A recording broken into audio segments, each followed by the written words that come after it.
Everyone, welcome back to the Culture Wine Club. This month we're going to be covering Scions of Sinai, and in particular two red wines that he makes from a grape called Pinotage.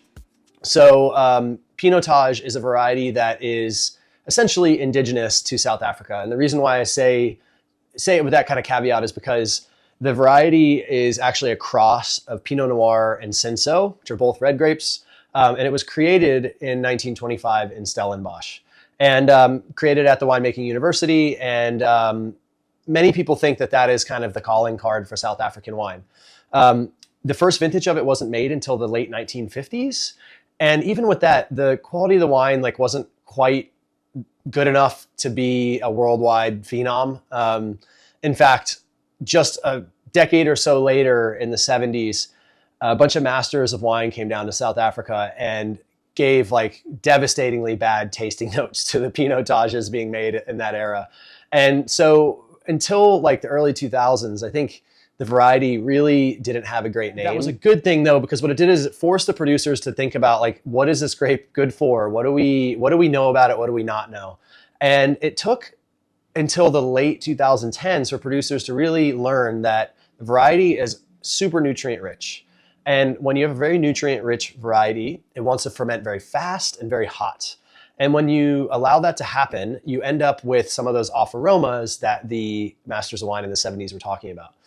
So I think producers are now starting to learn, how do we control fermentation? How do we ensure that these off aromas aren't created? And try to highlight the best of the two varieties in the cross. Pinot Noir can be this red fruited, red flower, slightly tannic, just fun to drink, but complex variety. It's hard to grow, it's hard to produce the wine, and so that kind of makes sense why Pinotage is a finicky grape. Cinsault, as a variety, can be kind of rustic and raw and rugged, and so the flavor profile tends to be this kind of brambly, briary, red fruits, and a little bit of bitterness in the finish. So when you combine those two in the best ways, you get these red fruited, red flowered, slightly bitter, kind of low tannin red wines. Bernard is a 7th generation vigneron in Stellenbosch. And so a vigneron is someone who grows the fruit and makes wine from it. It's kind of someone who has full control from beginning to end. A classic French term that kind of lives throughout the whole wine industry. But Bernard is such a passionate, talented vigneron.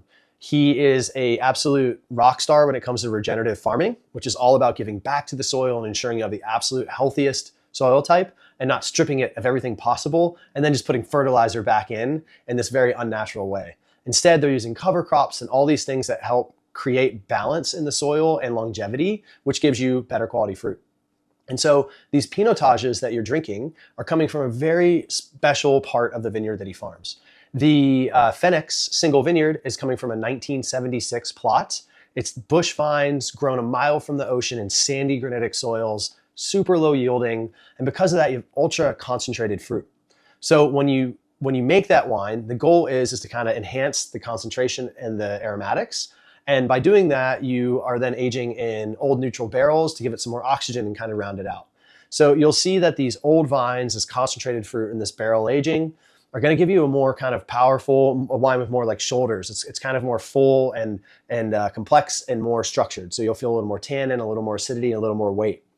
Then when you go to the Atlantikas, that is about 40% of it's coming from that Feniks vineyard from 1976, but the majority of it's coming from a vineyard that was planted in 1996 by little young Bernard and his grandfather.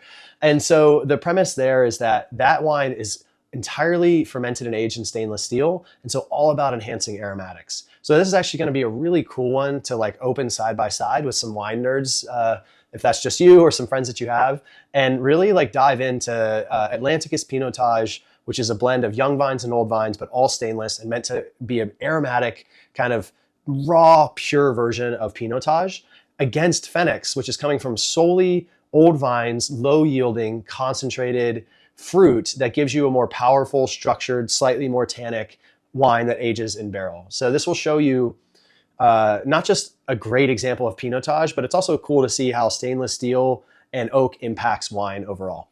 All right, so Pinotage, I hope you're the biggest fans ever after this week. It's a really interesting and unique variety that is really grown nowhere else in the world other than South Africa. There's a couple vineyards in other countries, but no one's making it in any significant volume. This is South Africa's grape.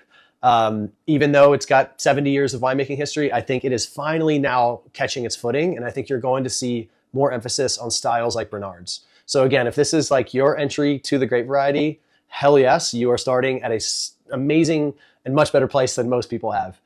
If it is not your first time, I hope this is one of the better examples you've had and you keep coming back to this wine over and over again.